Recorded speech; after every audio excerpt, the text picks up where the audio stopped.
What the heck is going on out here? Welcome to Amberg Acres. So as you can see, it's all white. So we got our first snow last night. And luckily, yesterday we got the camper under the roof just before it started snowing. Or yesterday afternoon, and it started snowing last night, I guess. But so there's a couple things I want to show you here before we do anything else. All right, so we're back at the barn. So we've been trying to fill this in with sand and get this up to about 4 inches from that grade board so I could put gravel in here and continue the gravel. The gravel will continue out, you know, a little ways out that side there. But this last week we have had so much rain. We've almost got a year's worth of rain in 1 week. And this was just flooded. This entire area here, this was completely underwater yesterday when I came out here. So it was all the way up into the barn here. Okay, all the way up into here. You can see how it kind of packed down the sand and washed a lot of it out. So I'm gonna have to redo this sand here on this side. The other side's not too bad. The other side, you can see it washed it away there on the outside, but it didn't wash away what was on the inside. So we're okay over there, I think. We just got to pack some of this down. We're good to go. Up here on this end, we got it all filled in, you know, up to about 4 inches from that grade board. And once we pack it down, it'll probably be more like 5 inches, but whatever. You know, we'll get the gravel in here. But what I got to do here is, because I haven't done anything with these trees are destined to go.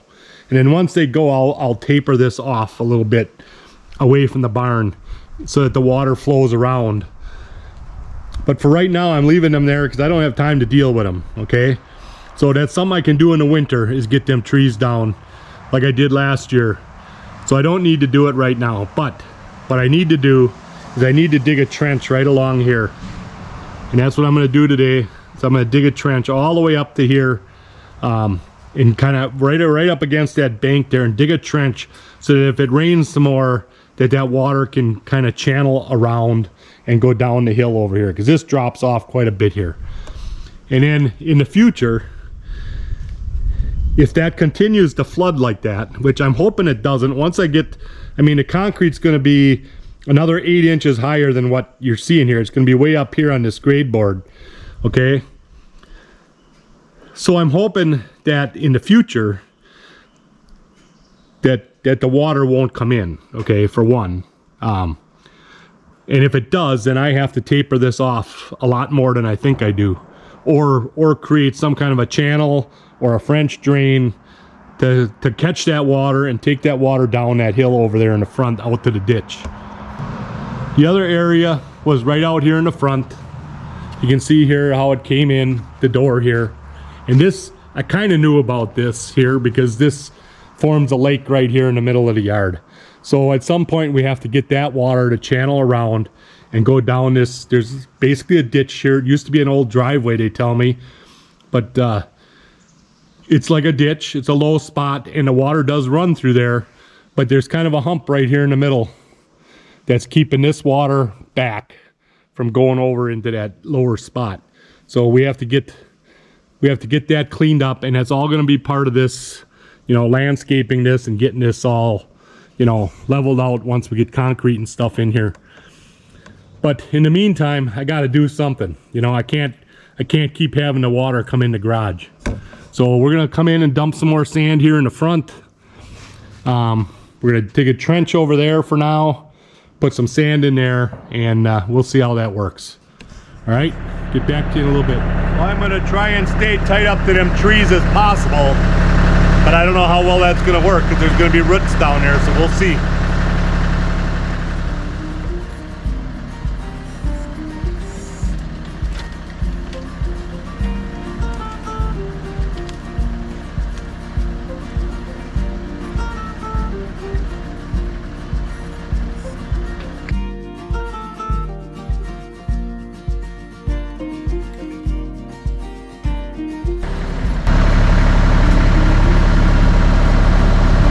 You get the idea what I'm doing here. I'm making a little trench and flattening this off here so that the water runs away from the garage into that trench and then down that hill over there. So I'm gonna finish this up and I'll show you what it looks like when I'm done. Well, I hope you can see what I did here.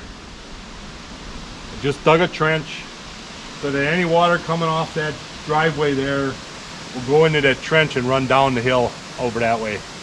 And I raked this out a little bit here.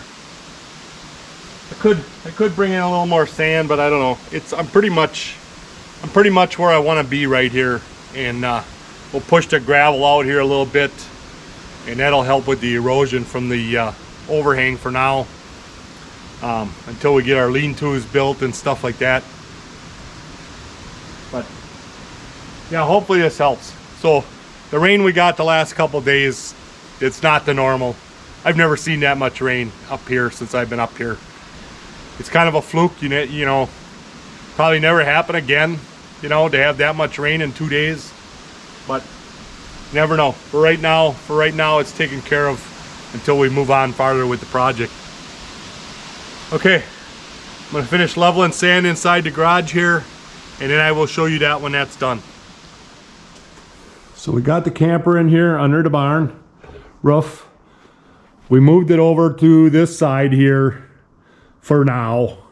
Normally it would sit here right in the doorway, but I took the tractor and I pushed it in here and I got it over here on this side, because this side is basically done, except for the siding. Okay, so I still got to do the rat boards and stuff, which I got plenty of room to do that, but I could put the siding on here if I wanted to. If we get some warm days yet, I can put the siding on there.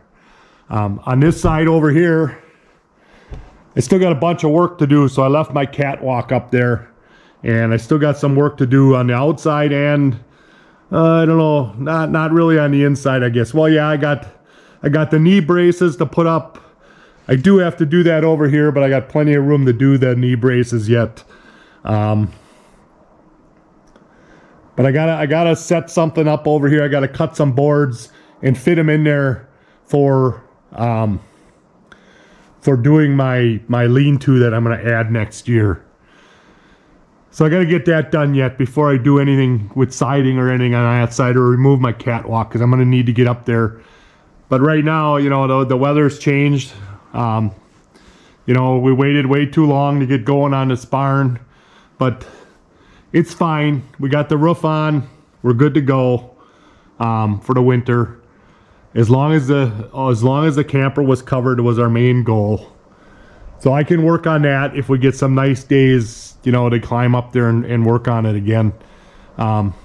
It's miserable today. I sat out last night hunting in my stand, and I froze out there. I was in the Pablo stand, so I don't really have I have a little heater in there, one of them little single canister round things. It doesn't put out much heat. And then you got the windows open in there in order to see out. So you got the windows open, so the wind was blowing through. I froze out there last night.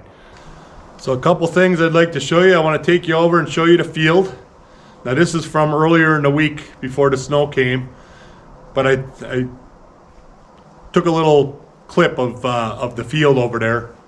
So I want to show you that. And I think what I'm going to do today is I'm going to load up the bow and the four-wheeler. I'm going to take a drive up and go through the state land up here. I just want to see I want to see what's going on, if there's any sign up there along the river or not, because I have very little sign over here. There's a couple scrapes popped up this last week, you know, over there under remember the branch I tied down on one of the videos this summer? Well, they put a scrape underneath that branch, so that works, tying them branches down like that. But it's like they never came back. It's like something came through one night, made a scrape, and now it hasn't been touched since. So I really haven't been seeing nothing over there. A couple of fawns, a little nubby buck.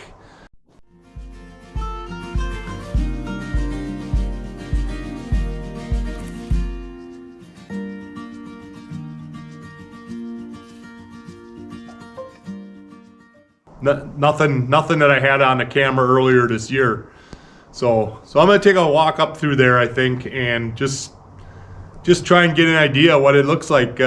See what's going on up there. You know, if there's scrapes or rubs all over the place and that's where the deer are at, or I don't know. I don't know where they go to. I just really don't. The guys back here that hunt behind us, they're on the river, and they shot a doe the other day, and before they found it, the coyotes had it all torn apart. But you know, nobody's shot right in this vicinity here. Nobody's that I know of has shot anything decent. So, you know, like I say, I don't know where they go. You know, obviously they're not down by the river here, or those guys would be seeing them. You know, so you know, it's been a question every year because we have all these deer around in summer that you see, and then as soon as the weather changes and we get into hunting season, they're gone, you know. And I don't know, maybe one of these years I'll figure it out, but right now I don't have an answer for you. So we're gonna I'll take the camera along, and if I find any sign down there, I'll show you what I'm finding.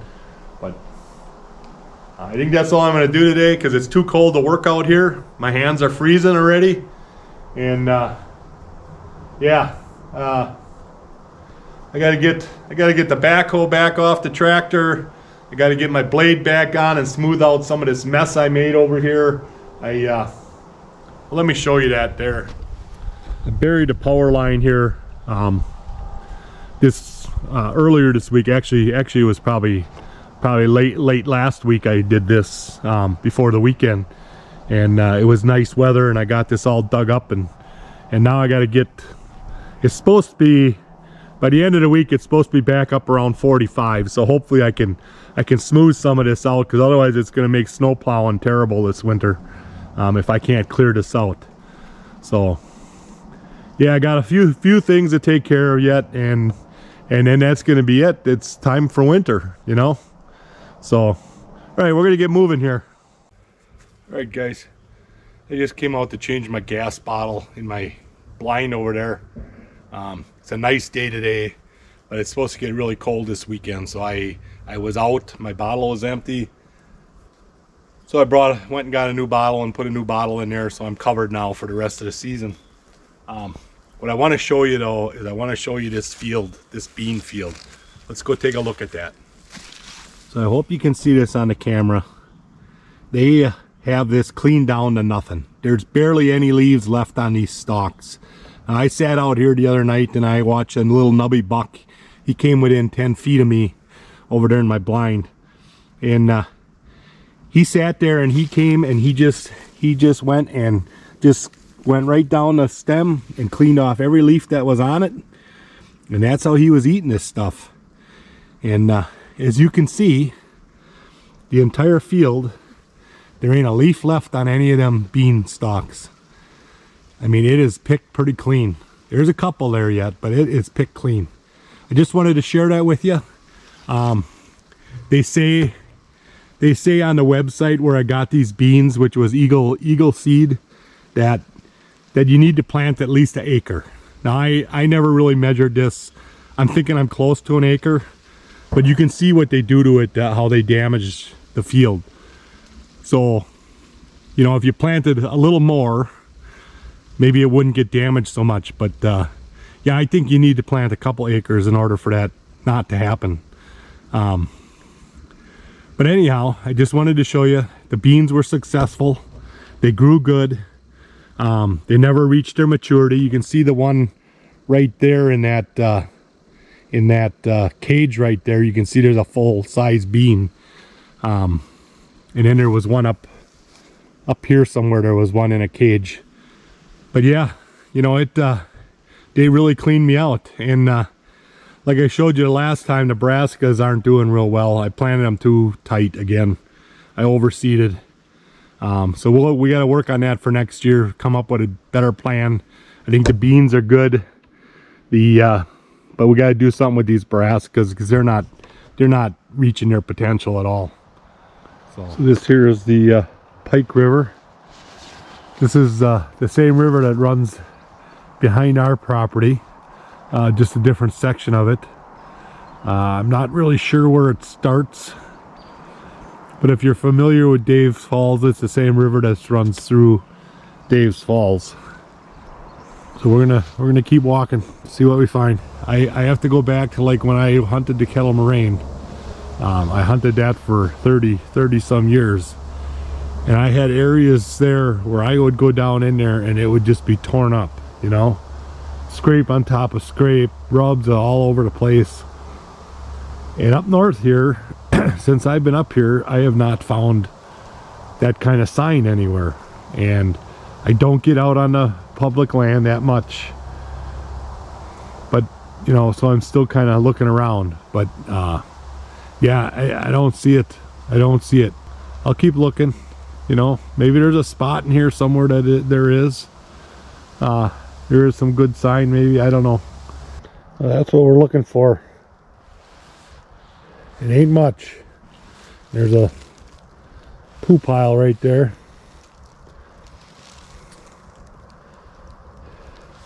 But I get those pop up like that, and then for the next week nobody touches them. So I'm assuming it's just a traveler. They travel through and leave their mark, and then they don't ever come back, you know.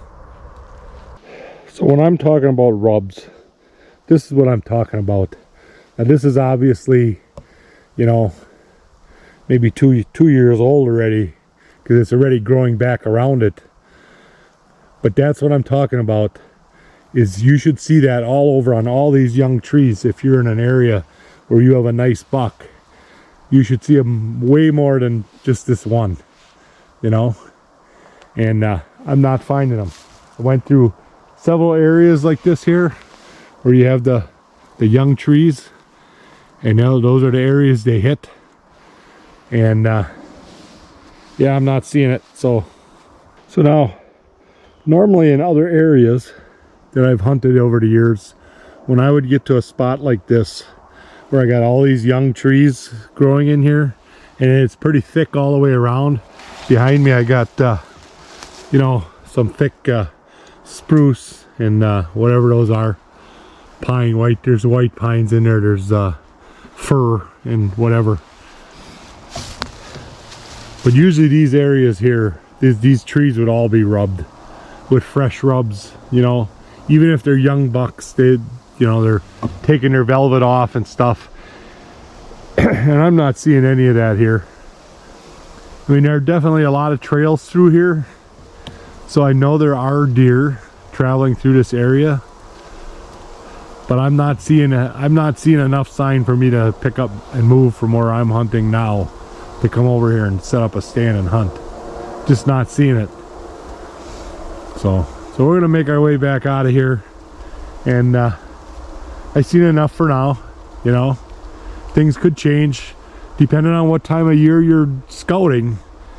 The sign is gonna look way different. So, you know, summer months, if you're out scouting in the summer months, you may see all kinds of sign in here. But right now, during the rut, that's when you want to see the sign, is now, when you're going to see the bigger bucks coming in, you know, looking for the does. And I'm not seeing any of that sign. So I have just as much sign on our property that it can't justify coming over here to hunt. So that's my take on looking for sign. And if I see anything else before I get out of the woods here, I will let you know. Well, I did not see anything in my walk today that makes me want to hunt anywhere else. Well, the sun came out, the snow melted already, so I gotta get a little bit of work done today yet, I guess. All right, guys. So basically what I've been doing the last couple of weeks is I've been trying to get everything ready for winter. I still got the plow to dig out of the woods and get that up here and look at that. I don't think I'm going to try and shorten it. I know I had talked about shortening it. I'm not going to do that. I'm just going to look at that pivot pin and try and get that fixed before the snow starts flying. I'm kind of behind because of the barn and whatever. But see, we got the roof on. You saw I put the camper in there. So we're good to go for that for the winter. If I get some nice weather, I will work on the doors and the windows and try getting some siding on. But for right now, it's fine just the way it is. So what I'm doing here is If you remember last year, if you go back and watch a video, I added a wood burning stove on the outside of this wall here to get the garage warm so I could work in here. So one of the issues, let me find that blower once here. So this here is the blower that was on the wood stove, all right? And okay, it says 549 CFMs. So I don't know how that relates to this big one up here that I have. I don't know if there's a tag on this one even. I don't see a tag on that one. Let me check this other one I have over here. I don't see a tag on either one of these big ones I have. I have two of them that came out of a furnace, a regular house furnace. And so I'm just assuming by what I can feel, you know, that this is putting out way more than this little blower. So what I wanted to do is, the wood stove worked fine last year, and it warmed this up. I could get it up on a really cold day. I was getting it up to 40 degrees or so that I could work in here without gloves. But I think I can do better. And the reason I say that is because when this was running with this little blower, I could go out there and that firebox was hot. I mean, it was hot, you know? And the only place I could feel that heat was right in my intake or my exhaust pipe here, which is right up here, okay? I could feel it there, but I couldn't feel it out here in the garage. I couldn't feel it coming into the room. Like there just wasn't enough air moving. So I had stuck this bigger blower there to try and suck it in and blow it and make it move more. And that helped, but the real thing that I needed to do was get this big blower attached so it blows right through the wood stove and up and brings all that warm air into the building. And I think this is going to work much better. So I already got the blower up here. I cut a hole in the wall here. Let me get you up a little closer so you can see this. I cut a hole down here for an 8-inch duct pipe. I brought my wire in from outside so it'll come through that same hole and I'll just caulk around it. But so basically what I'm building here is a duct, basically. But I'm just making it out of 2x4s, and I'm gonna hang some. I got some of that concrete siding or whatever it's called, cement board siding left over. So I'm just gonna hang that on there to close that off and make like a duct, right? This should make a lot more air come through that pipe, and I need to extend that pipe because you don't want it just circulating around. So I'm gonna need to extend that pipe down and come out on the floor, you know, so it blows the hot air across the floor, because the hot air rises. So then this one should grab the hot air from up above and throw it back out through the wood stove and just keep recycling it. And so that's what I'm doing today. I started it yesterday. I got the 2x4s all on there and stuff, and now I'm just gonna put that panel on and test her out and see if I can, see how it blows out the hole there.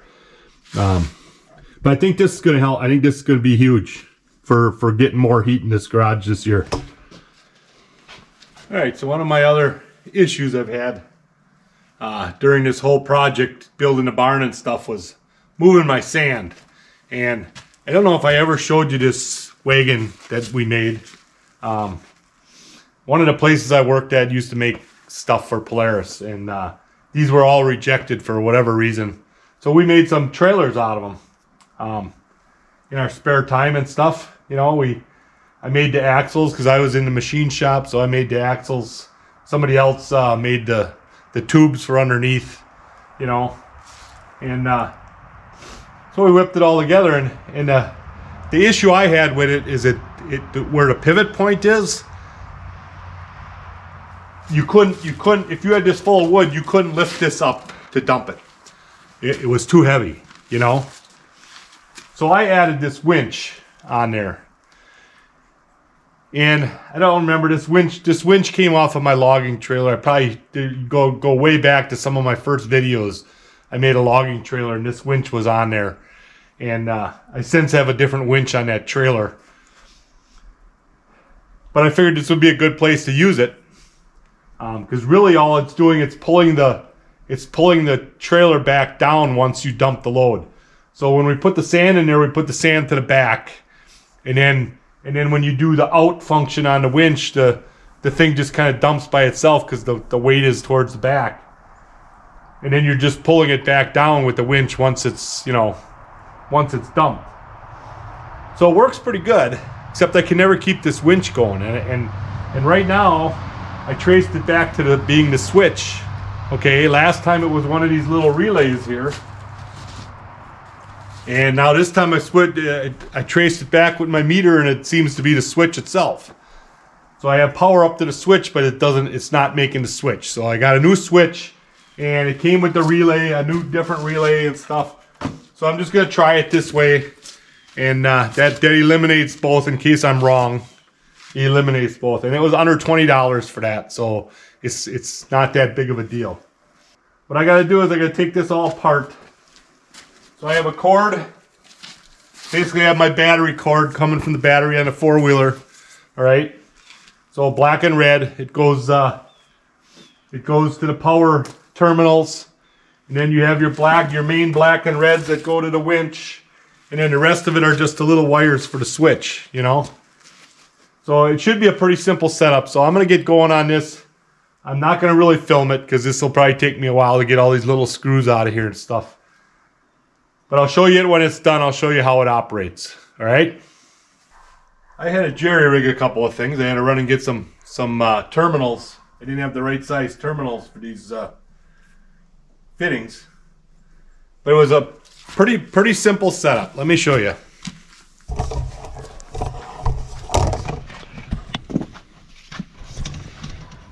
So basically you got a black to your motor, a red to your motor. You have the power coming in and the power going out to the switch, basically. Then you have your black power coming in, negative. And then you have two switch wires here. It was all spelled out on the drawings. It was pretty easy to do. And yeah, so if I did it all right.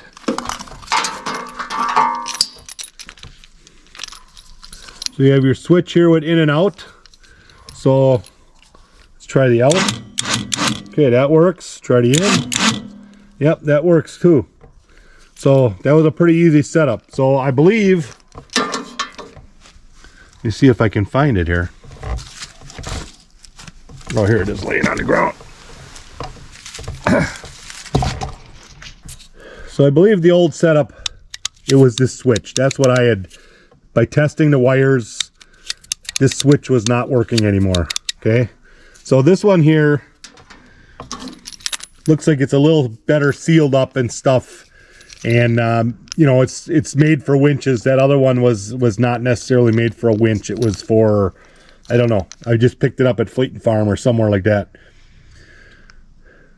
But what I want to do here is I want to mount this somewhere, mount something on this box here. So that all I have to do is reach back and hit the button. Something like that. It's not going to be, well, it might be long enough to go all the way to the handlebar. It could go all the way to handlebar, but I already got one there for my plow. So maybe I could go all the way over on the other one over there. The problem is the way it's set up is it's not made to be disconnected, So I need to be able to disconnect it because I don't always have the wagon on there. So let me wrap this up here and we'll see what I can come up with. All right, so I got it all wrapped up. So the way this is supposed to work, you put your sand in there towards the back, or your dirt, whatever. Like 2 scoops. I can put about 2 scoops of my tractor in there, which makes it go way faster because this four-wheeler is way faster running across the street and stuff than doing it with the tractor, So I can put about 2 scoops in there, and then I run it over here and I dump it. And then I go back and get another 2 scoops. So when you have your weight in the back like that, if you hit your out, and sometimes I gotta help it just a little bit. Obviously I don't have enough weight in there right now.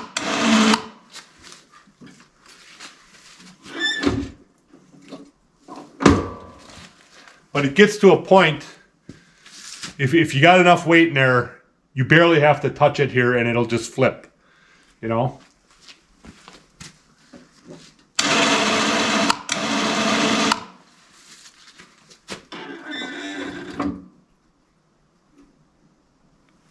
There. Once it gets to a point, it's on that side of the flip.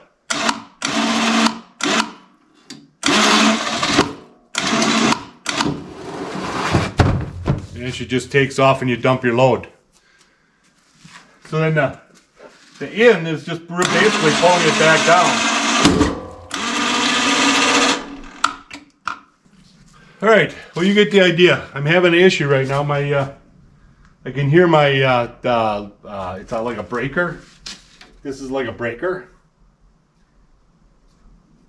Oh, it probably was touching the metal there.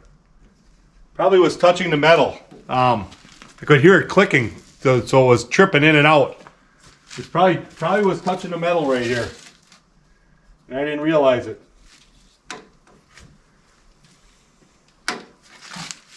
So anyhow, you get the idea how this works. So if I get around to doing some sand yet here before the weather gets too cold, I will film it and show you how I dump it and whatever. And yeah, we'll get her going.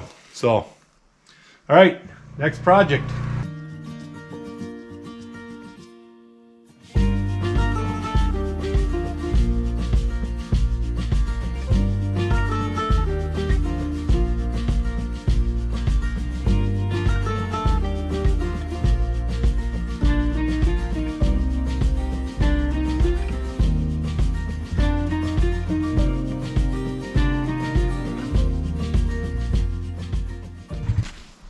Well, hopefully you get the idea how that trailer works.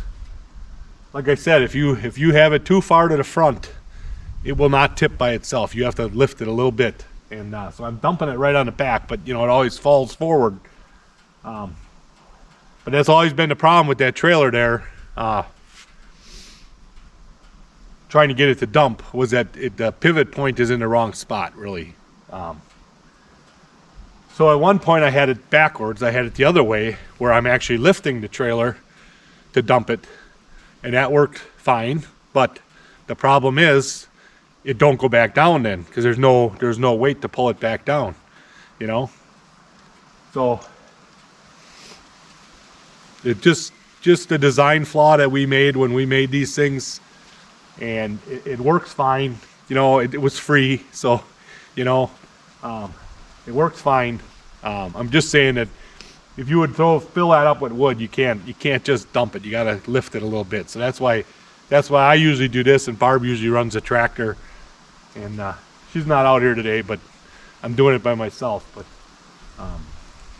it's hard for somebody to do this. So if I could figure out a way to get that, just to give it a little push up somehow, like I don't know, some kind of a leaf spring or something, just to give it a little. It's just got to get up a little bit past that point, and then it dumps, you know.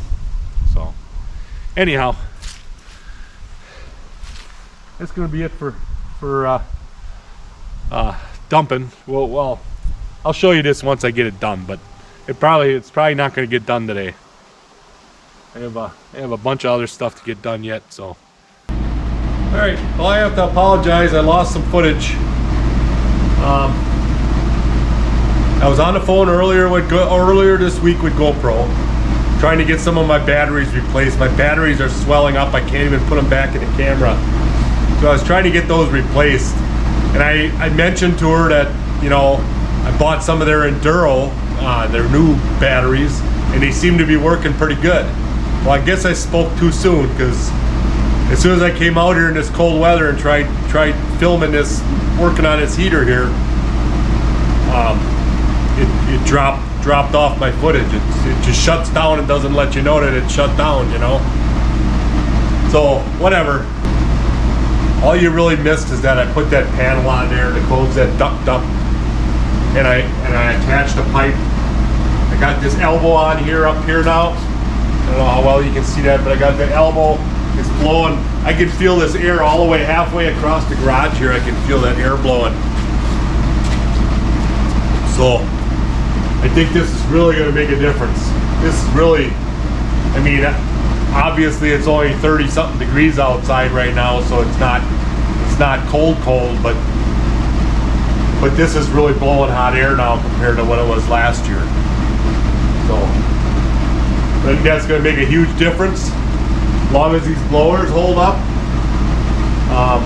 You never know. You know, I got a spare, so if this one goes, I got a spare sitting here. But yeah, I think this will work. So I think we're going to wrap it up for this week. I hope you enjoy these videos. You know, give me a thumbs up and make sure you subscribe. And hopefully I can get back on the barn here now. This next week it's supposed to be in the 50s, so maybe I can get some work done on the barn out here and get going on the rat boards. I got to get in there yet and frame in some of the doors and windows and start hanging siding if I get that far, but we'll see. So until next time.